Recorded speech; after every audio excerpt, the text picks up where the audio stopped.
Selamat pagi Bapak Ibu Saudara yang terkasih di dalam Tuhan. Shalom. Sekali lagi shalom. Anak-anak muda boleh lambaikan tangan. Kurang semangat anak muda. Lebih semangat lagi. Semuanya lambaikan tangan anak-anak muda. Anak-anak muda shalom. Baik, puji Tuhan ya. Anak-anak muda di atas sangat semangat ya. Oke saudara. Hari ini kita akan memperingati satu perayaan penting di dalam kekristenan, yaitu Hari Pentakosta, hari turunnya Roh Kudus yang sudah terjadi 2000 tahun yang lalu saudara, yang tentunya peristiwa ini tidak pernah terulang lagi, hanya satu kali terjadi di dalam sejarah dunia ini.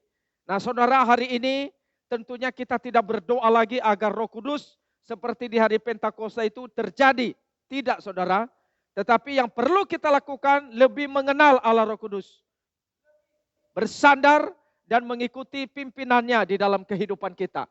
Itu sebabnya saudara, hari ini di dalam hari Pentakosta, di dalam peringatan ini kita lihat bagian firman Tuhan Yohanes 14 ayat 15 sampai 17.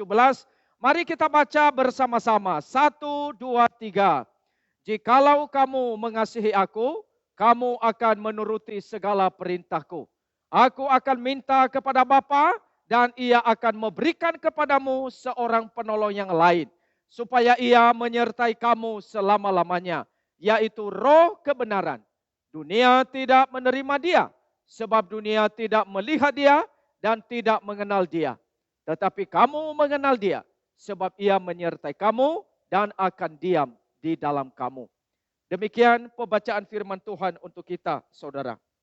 Hari Minggu yang lalu, saudara, kami mendengar satu berita duka cita, yaitu meninggalnya seorang hamba Tuhan yang sangat dikenal oleh gereja-gereja Tionghoa, gereja Injili, dan STT, dan cukup terkenal di Indonesia, bahkan di dunia ini saudara, Bapak Pendeta Dr. Daniel Lukas Lukito, yaitu mantan rektor dari STT SA yang menjabat selama 3 periode, dari tahun 2000 sampai 2015 saudara, dan saat ini sebenarnya dia sedang menjabat juga sebagai ketua yayasan, tapi kemudian dia dipanggil oleh Tuhan begitu cepat, yang sebenarnya masih bisa melayani Tuhan, tapi Tuhan panggil saudara-saudara.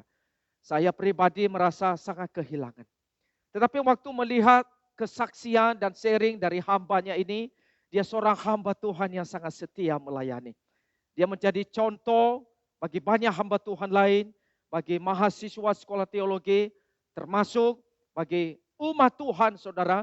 Dia sangat setia memberitakan firman, memberitakan Injil, dan dia sangat-sangat dipakai oleh Tuhan. Tulisan-tulisannya, buku yang ditulisnya, artikel yang dibikinnya itu telah memberkati banyak orang, anak-anak Tuhan. Dan di dalam pelayanan dia saudara, di STT Saat, kalau saudara melihat gambar ini, itu dibangun dari sejak tahun 2004 saudara, bangunan ini, dan sungguh sangat luar biasa. Saya pernah melihat gedung ini, mengikutinya. Mereka punya hall musik yang sangat bagus sekali.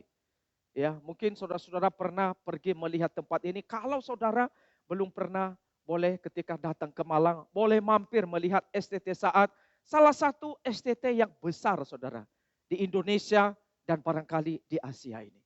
Nah saudara-saudara, kalau kita melihat Pendeta Dr. Daniel Lukas Lukito, walaupun sudah meninggalkan kita, tapi dia meninggalkan warisan yang luar biasa.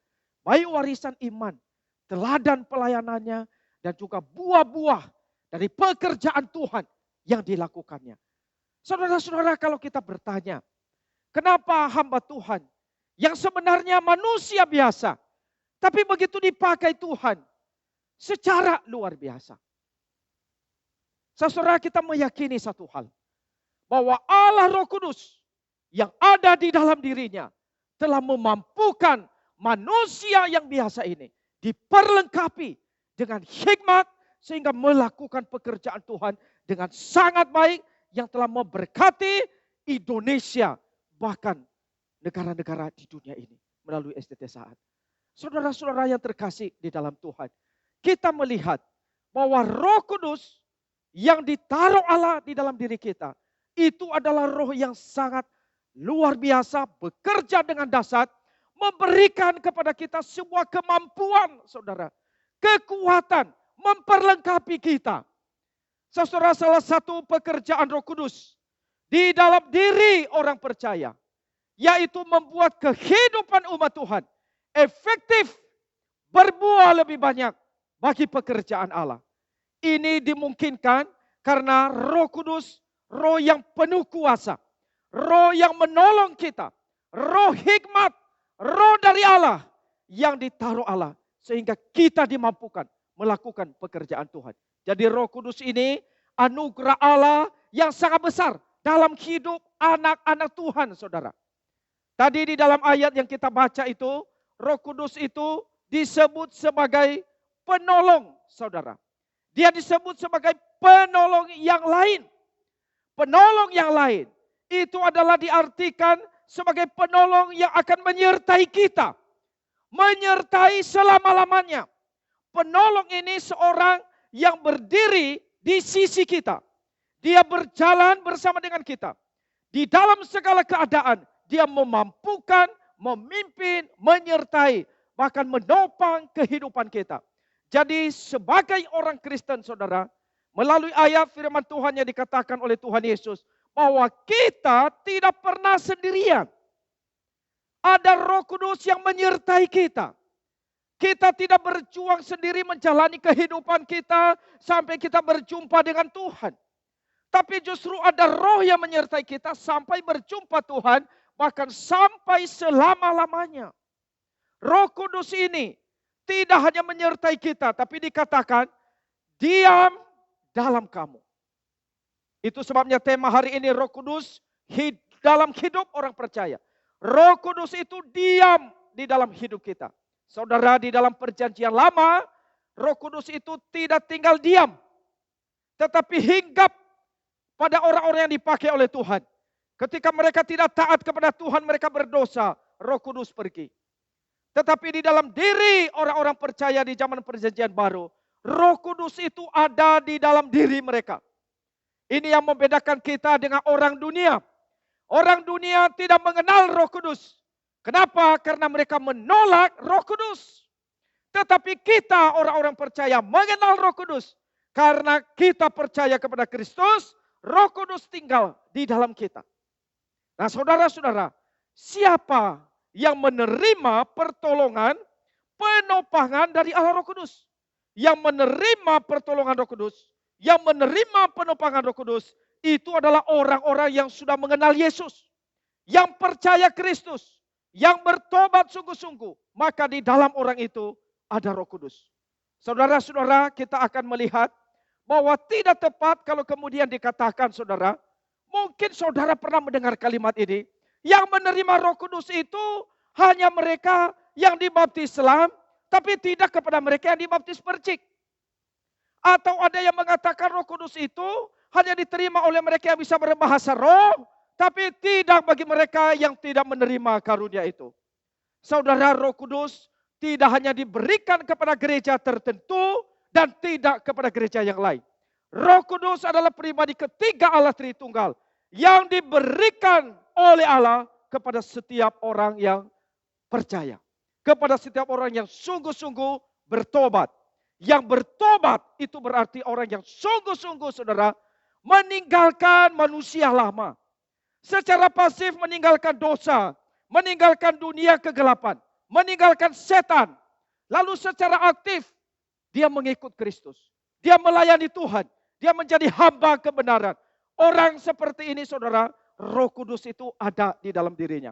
Dan orang-orang yang Roh Kudus ada di dalam dirinya merasakan kuasa Roh Kudus itu. Bagaimana Roh Kudus bekerja di dalam dirinya. Bagaimana Roh Kudus menopang dan memampukan dia. Saudara, orang-orang yang sungguh-sungguh taat kepada Tuhan akan peka, akan mengalami pimpinan Roh Kudus. Tapi seringkali, saudara, kita tidak mengalami pimpinan Roh Kudus karena memang kita lebih hidup di dalam dosa. Mungkin Roh Kudus itu sudah ada di dalam hati kita masing-masing, tetapi kita tidak peka pimpinannya. Kita sering mendukakan Roh Kudus. Kita sering memadamkan roh. Sehingga Roh Kudus tidak bekerja efektif. Kita yang lebih memimpin diri kita sendiri. Nah, saudara-saudara yang terkasih di dalam Tuhan. Inilah pembeda antara kita orang yang mengenal Tuhan dengan orang yang tidak mengenal Tuhan. Orang yang mendapatkan keselamatan akan menerima karunia Roh Kudus setelah dia percaya kepada Tuhan. Tetapi orang yang tidak menerima Roh Kudus, orang yang tidak ada Roh Kudus di dalam hatinya, saudara mengalami kebinasaan. Orang yang tidak sungguh-sungguh bertobat akan mengalami kebinasaan. Tidak ada yang netral di sini, saudara. Ada pemisah. Dan itu jelas di dalam firman Tuhan. Roh Kudus akan diam di dalam kamu yang sungguh-sungguh percaya. Roh Kudus ada di dalam kamu yang telah percaya Kristus, bertobat sungguh-sungguh. Itu sebuah tanda engkau sudah diselamatkan oleh Tuhan. Engkau milik Tuhan. Engkau kepunyaan Tuhan. Engkau ada di dalam genggaman tangan Tuhan. Maka pertanyaan yang perlu kita renungkan. Sungguhkah Roh Kudus ada di dalam diri kita? Sungguhkah Roh Kudus ada di dalam hati kita? Apakah kita mengikuti pimpinannya? Apakah kita melayani Roh Kudus atau mengikuti kehendak kita sendiri? Saudara, tahun 2000 saya menyerahkan diri menjadi hamba Tuhan. Saya masuk sekolah teologi di Malang. Ketika saya masuk, usia saya kurang lebih 19 tahun. Masih sangat muda. Baru lulus SMA. Tidak punya pengalaman di dalam pelayanan. Tidak tahu seperti apa ke depan bagaimana. Waktu itu saya suka bertanya, kenapa kok saya yang dipanggil oleh Tuhan? Kenapa kok bukan yang lain? Yang barangkali lebih mampu dan lebih bisa dibanding saya ini. Saya termasuk orang yang biasa. Orang yang dari kampung. Dan juga termasuk orang yang tidak berani, saudara. Sebenarnya saya ini termasuk pemalu, saudara. Walaupun terkadang malu-maluin juga ya, saudara ya. Saya sebenarnya pendiam. Tidak suka banyak omong. Tapi sekarang agak banyak omong sedikit, nggak tahu juga ya. Gak bisa berubah. Dulu saya pernah melayani di depan teman-teman saya waktu di kampus. Saya bawa renungan, saudara. Waktu saya bawa renungan, seperti berdiri begini, saudara, saya berasa kok badan saya mulai basah semua, saudara. Baju basah kelihatan. Kan ada baju itu kelihatan basah. Kalau sekarang nggak basah, saudara. Dan kalau basah pun nggak kelihatan ya, ada cubanya. Itu dulu basah. Dan saya pingin kalau bisa cepat-cepat turun, saudara. Kalau sekarang, saudara, kadang-kadang lupa. Udah sampai jam berapa itu khotbahnya ya.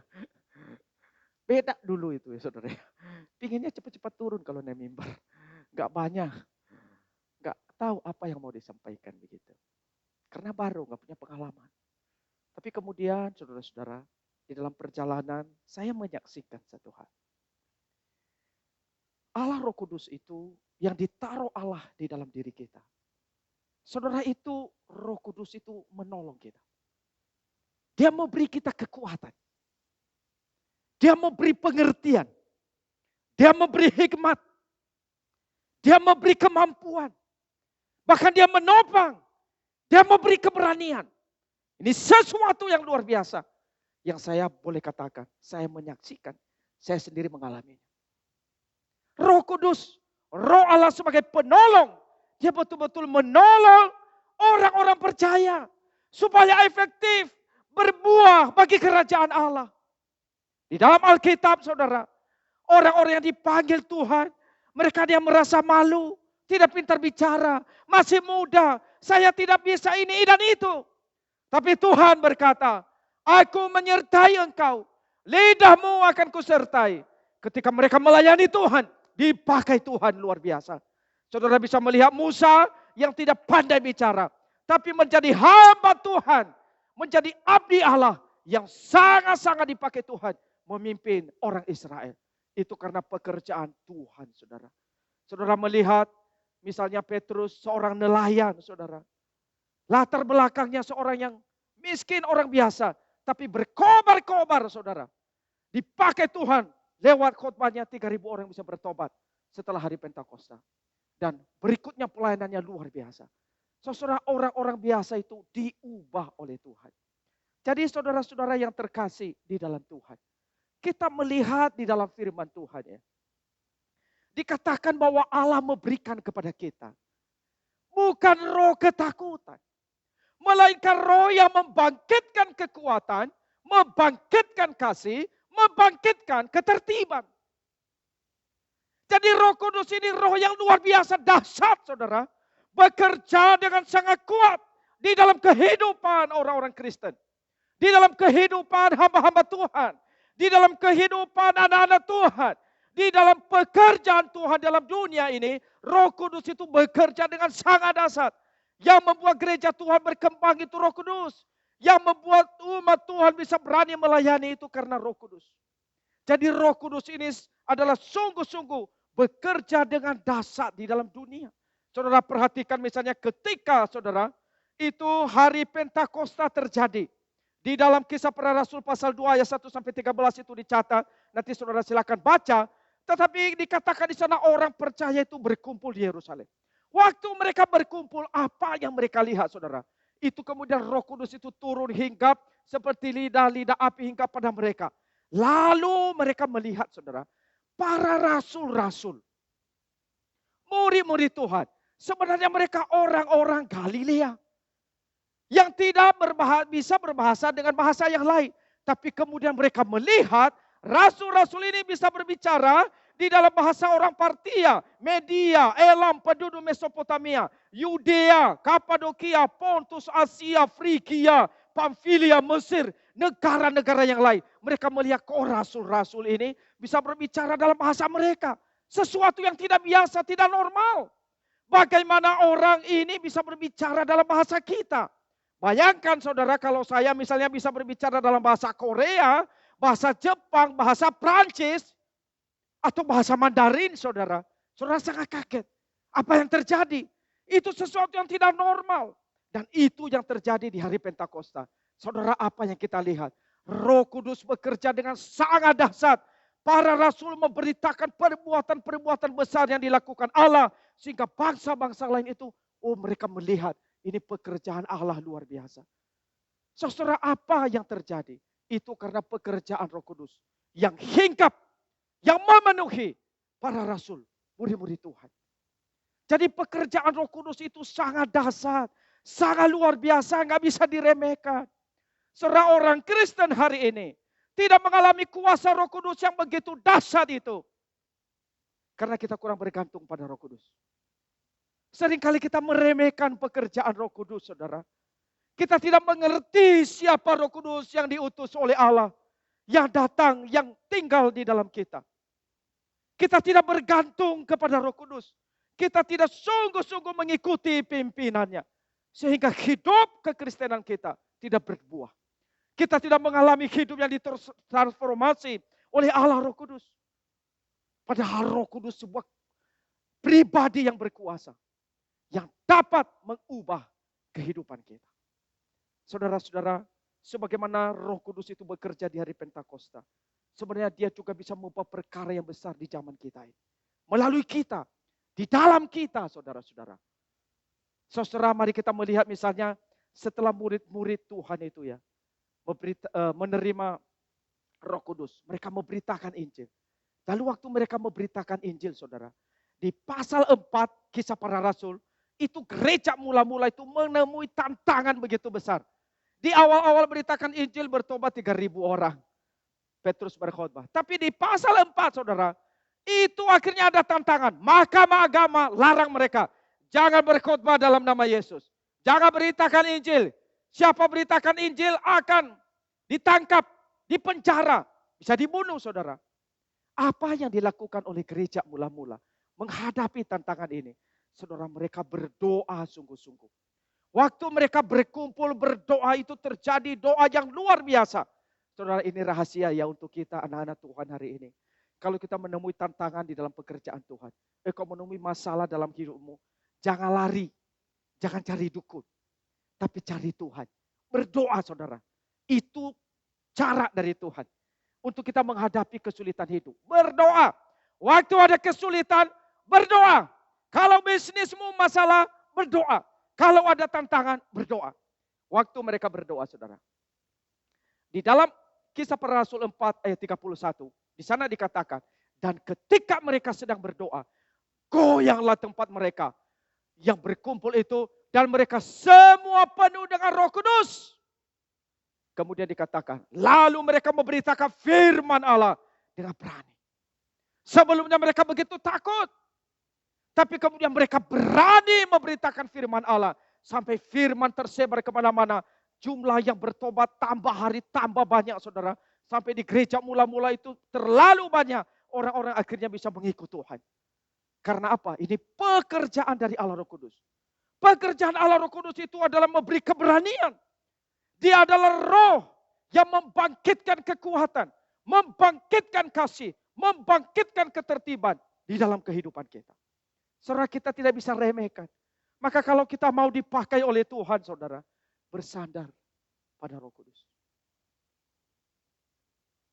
Bukan Tuhan tidak mau pakai kita. Kita yang tidak mau dipakai oleh Tuhan. Kita yang tidak mau bersandar kepada Allah Roh Kudus. Kita mengeraskan hati, saudara. Padahal jelas-jelas Tuhan terus mengingatkan kita. Melalui khotbah, melalui teman. Waktu kita diingatkan mungkin kita berkata, saya gak mau. Kalau kita padamkan roh, ya Tuhan gak mau pakai kita. Tapi siapa yang mau dipakai oleh Roh Kudus? Mereka yang sungguh-sungguh giat bergairah untuk pekerjaan Tuhan. Mereka yang sungguh-sungguh berkomitmen untuk Tuhan. Mereka yang sungguh mau rela berkorban. Mau bayar harga, mau bekerja buat Tuhan. Tuhan, saya mau. Tuhan, walaupun saya tidak bisa, tapi aku tahu Tuhan bisa mampukan. Saudara, orang-orang seperti ini bisa dipakai oleh Tuhan. Walaupun saya tidak pandai bicara, saya tidak berani berdiri di depan umum. Saya bukan orang yang pintar, saya mau dipakai oleh Tuhan. Saudara, orang seperti ini bisa dipakai oleh Tuhan. Tapi walaupun engkau punya kemampuan, kalau engkau bersandar kepada Tuhan, Tuhan juga tidak pakai. Bersyukur untuk setiap kita, saudara, yang peka akan pimpinannya. Kita mau memberi diri, Tuhan saya mau dipakai oleh Tuhan. Bersyukur untuk kita. Kalau kita peka akan pimpinan Roh Kudus, kita sudah taat, mari terus kita ikuti. Mari terus kita taati, saudara. Jangan belok kiri, belok kanan. Ikuti saja pimpinannya. Roh Kudus bagaimana memimpin kita? Dia pimpin kita melalui firman Tuhan. Kalau firman berbicara kepada kita, mari kita taati. Kalau teman mengingatkan kita, mari kita taati. Terkadang nasihat dari orang lain, Tuhan pakai, Roh Kudus pakai, mengingatkan kita. Dan banyak instrumen dipakai oleh Allah, supaya hidup kita makin lebih lurus, lebih benar jalannya. Dan Roh Kudus itu tentunya enggak memimpin kita di jalan yang salah. Dia adalah roh kebenaran. Roh kebenaran memimpin kita ke dalam seluruh kebenaran. Ini prinsipnya, saudara. Roh Kudus tidak memimpin kita melakukan hal berdosa. Roh Kudus itu tidak memimpin kita melakukan pergaulan bebas. Roh Kudus itu tidak memimpin kita melawan Allah. Roh Kudus memimpin kita memuliakan Kristus. Menaati Allah. Mencintai firman Tuhan. Memberitakan Injil. Melayani. Menjadi berkat. Atau mengasihi Tuhan. Mengasihi sesama kita. Itu pimpinan Roh Kudus. Saudara-saudara yang terkasih dalam Tuhan. Mari kita peka akan pimpinannya yang jelas dalam hidup kita. Saudara, kita akan melihat pekerjaan Roh Kudus sangat berpengaruh baik dalam pribadi, di dalam perkembangan gereja, dan di dalam penciptaan di dalam dunia ini. Saudara, mari kita melihat yang pertama, pekerjaan Roh Kudus di dalam Kejadian. Di dalam kitab Kejadian. Di dalam pasal 1 ayat 2, saudara. Di sana kita melihat kata Roh Kudus pertama kali kita baca dalam Alkitab. Yang dikatakan itu pada mulanya Allah menciptakan langit dan bumi. Lalu kemudian dikatakan roh Allah itu melayang-layang di atas air. Saudara, kalau saudara memperhatikan dengan teliti ya, itu Roh Kudus itu lebih duluan disebutkan daripada firman. Baru nanti ayat berikutnya bicara maka berfirmanlah Allah. Pernah saudara berpikir, kenapa kok Roh Kudus lebih duluan dari firman? Kenapa? Saudara, ini tidak kebetulan loh. Ada maksud dari Tuhan. Ada hal yang sedang dipersiapkan oleh Allah Roh Kudus ini. Kalau saudara bandingkan di dalam Yohanes pasal 1, ayat 1 sampai seterusnya.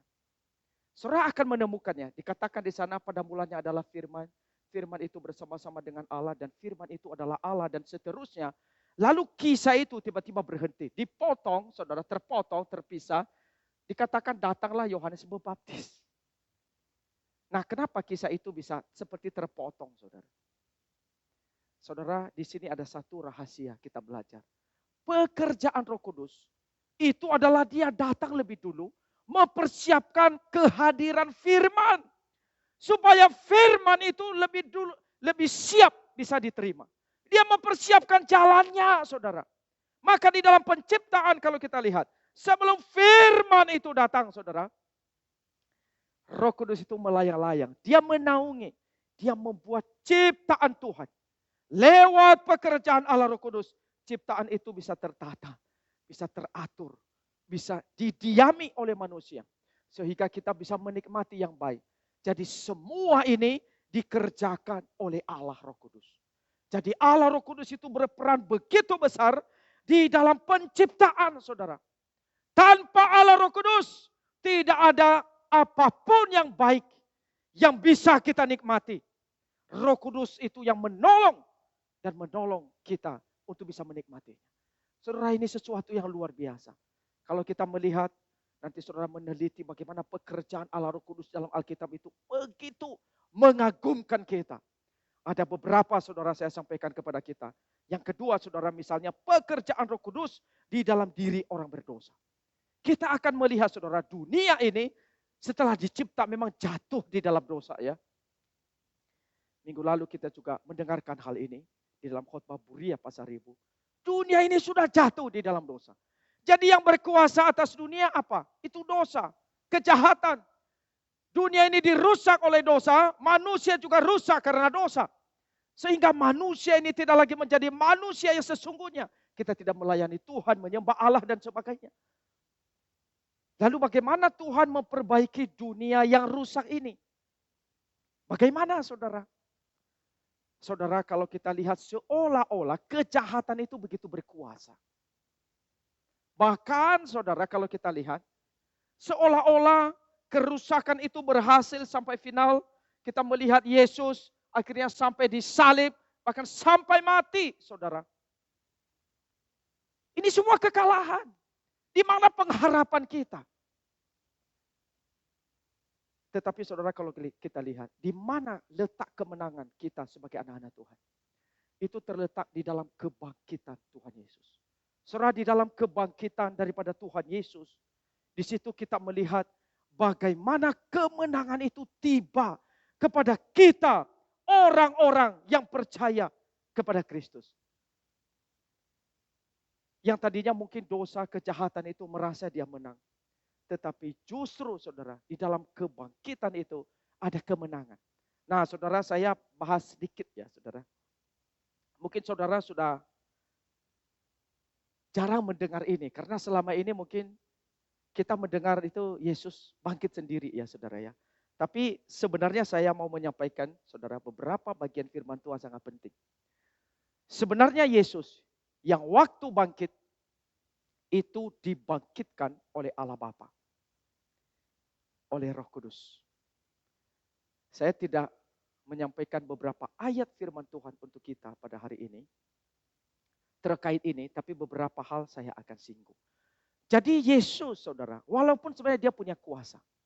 Yesus pernah mengatakan itu, aku berkuasa memberikan nyawaku, juga berkuasa untuk menerimanya. Tapi kuasa ini saudara tidak dipakai oleh Tuhan. Justru dia menantikan Allah Bapa, Roh Kudus membangkitkan dia dari antara orang mati. Nah saudara kalau kita lihat kebangkitan Kristus itu adalah kebangkitan karena kemuliaan. Saudara kalau melihat nanti misalnya di dalam Filipi pasal 2, saudara. Itu Yesus waktu hadir dia aktif. Dia aktif, saudara. Aktif datang. Dia mau datang lahir. Sampai dia mati, dibunuh, saudara. Disiksa, dihina, difitnah sampai mati, saudara. Dia aktif itu. Yesus aktif. Sampai dia direndahkan mati. Tetapi pada waktu dia dimuliakan, ini Yesus pasif. Yesus pasif. Sampai dia dibangkitkan. Sampai dia bangkit, diangkat ke sorga. Sampai dia ditaruh tempat, duduk sebelah kanan Allah Bapa. Jadi untuk kemuliaan, Yesus pasif di situ. Nah, yang membangkitkan Tuhan Yesus, saudara, dia dibangkitkan oleh Allah Bapa dan oleh Roh Kudus. Nah, ada satu ayat yang cukup menarik. Roma 8 ayat 11. Di sini dikatakan, dan jika roh dia, saudara perhatikan ya, dan jika roh dia yang telah membangkitkan Yesus dari antara orang mati diam di dalam kamu, maka ia yang telah membangkitkan Kristus Yesus dari antara orang mati akan menghidupkan juga tubuhmu yang fana itu oleh rohnya yang diam di dalam kamu. Saudara bisa melihat, jika Allah Roh Kudus yang membangkitkan Yesus Kristus itu diam di dalam kamu, maka engkau pun juga akan dibangkitkan, dihidupkan tubuhmu yang fana itu. Akan mengalami kebangkitan seperti yang dialami oleh Kristus. Ini sungguh luar biasa. Ini pekerjaan Roh Kudus itu begitu dahsyat, saudara. Sangat dahsyat di dalam kehidupan kita. Dia akan membangkitkan kita, menghidupkan kita. Kita sebagai orang yang mati secara rohani, dihidupkan oleh Allah Roh Kudus. Kita yang dikuasai oleh dosa, diberi kekuatan oleh Allah Roh Kudus melawan dosa. Ini sesuatu yang dahsyat dikerjakan oleh Allah dalam hidup kita orang-orang percaya. Roh Kudus yang diam di dalam kita, roh yang penuh kuasa, yang memberi kita kekuatan, memberi kita kemenangan. Saudara, di hari Pentakosta yang kita rayakan hari ini, adakah kita sadar roh Allah yang ada di dalam kita, roh yang begitu besar, yang akan menolong, memampukan kita. Saudara-saudara, harusnya hari ini menjadi sebuah hari yang mengobarkan hati kita. Menjadi sebuah hari yang membuat kita lebih berkobar-kobar, lebih giat lagi melayani Tuhan. Karena hari Pentakosta, Roh Kudus sudah dicurahkan. Dia akan tinggal di dalam kita.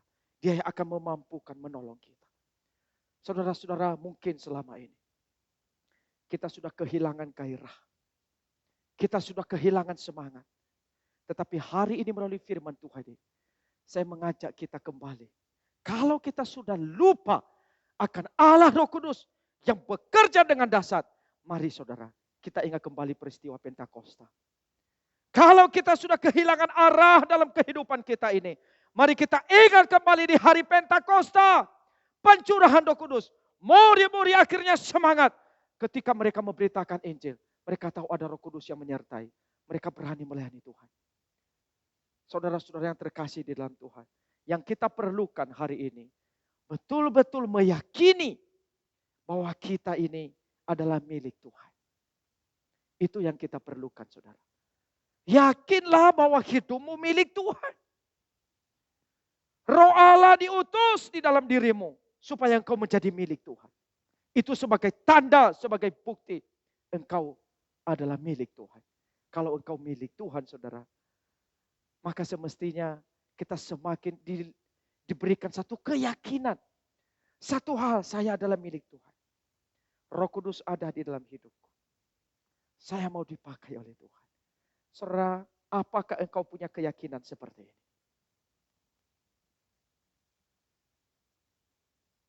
Apakah saudara sungguh-sungguh yakin di dalam hidup saudara, saya punya Roh Kudus? Saudara-saudara, ini sangat penting. Saudara melihat di dalam sejarah dari zaman Adam sampai Maleakhi, itu kekristenan itu enggak berkembang. Maksudnya saudara, umat Tuhan itu hanya orang Israel. Itu tidak melebar ke negara, ke bangsa-bangsa yang lain. Jadi hanya orang Israel tok, saudara. Tapi setelah Yesus Kristus datang ke dalam dunia, Roh Kudus dicurahkan. Gereja, kekristenan itu menjangkau seluruh dunia ini. Dari setiap bangsa, setiap suku, setiap bahasa, tidak memandang latar belakang. Pekerjaan Roh Kudus itu memungkinkan pekerjaan Tuhan menjadi luas, menjadi besar, menjadi bertumbuh, menjadi berkembang. Bahkan melewati setiap batas, setiap tembok apapun yang terjadi. Itu sungguh-sungguh pekerjaan Roh Kudus luar biasa. Saudara, kita sangat bersyukur di dalam gereja kita ini. Kita bersedia mau taat mengikuti pimpinan Allah Roh Kudus. Saya pribadi sangat bersyukur. Karena gereja kita menjadi mau gereja yang bermisi. Minggu lalu kami sudah sharingkan, saudara. Tapi saya kembali mencoba men-sharingkan. Bagaimana kemudian kita membuka satu pelayanan yang baru, saudara. Kita sangat bersyukur media ini sekarang bisa ada. Dan saya yakin Roh Kudus bisa pakai media ini. Dulu kalau kita mau rapat, saudara, kita berpikir rapat itu harus tatap muka ya. Tapi sekarang sudah enggak. Waktu kita melakukan pemberkatan pernikahan, saudara, kita berpikir pemberkatan nikah harus datang ke gereja ini. Tapi sekarang enggak, saudara. Kita ada sempat memberkati melakukan pemberkatan pernikahan lewat Zoom, saudara. Di Amerika. Kita di sini, pengantinnya ada di sana. Itu sungguh luar biasa kan. Pelayanan pekerjaan Tuhan itu begitu luas. Dan kita melakukan banyak rapat, saudara. Memutuskan tentang pelayanan kita di Sumba, itu lewat Zoom. Dan keputusan-keputusan itu kita sudah buat dan kita sudah memulai pelayanan di Sumba ini, saudara. Dari bulan ini, bulan Juni, tanggal 1 kemarin, dan seterusnya. Dan mereka sedang membangun tempat, saudara. Mulai besok akan dibangun tempat darurat. Dan barangkali kurang lebih 2 bulan ke depan. Dan setelah tempat darurat ini semi permanen, setelah dibuat akan dimulai pelayanan di sana. Dengan kata lain, saudara, di Sumba kita sudah mulai ada GKK di sana. Jadi GKK itu bukan hanya ada di Poris, juga di Bekasi, tetapi berikutnya ini sudah ada di Sumba. Dan ini pelayanan melewati lintas daerah, lintas suku. Orang-orang Sumba kita nggak begitu kenal seperti apa. Bahasa mereka juga lain dari kita, suku mereka juga beda. Tapi bersyukur kita melayani mereka. Dan pelayanan lewat media ini memungkinkan, saudara. Kita sudah kirim dana ke sana supaya mereka bisa bangun tempat ibadah. Saudara-saudara yang terkasih dalam Tuhan, ini pekerjaan Roh Kudus. Nggak bisa dibatasi, dia bekerja dengan sangat kuat. Misionaris-misionaris yang pergi ke beberapa tempat.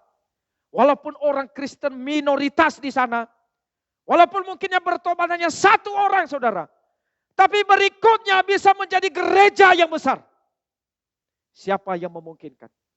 Itu Allah Roh Kudus. Karena Roh Kudus ketika bekerja itu membuat gereja bisa hidup. Meskipun tantangannya besar. Tapi pekerjaan Tuhan bisa berkembang. Saudara, mari kita mengikuti pimpinan Allah Roh Kudus. Dia mau memakai setiap kita, saudara. Untuk mendukung pekerjaan Tuhan. Melayani Tuhan, saudara. Kita bisa mendukung lewat doa. Mendukung lewat dana.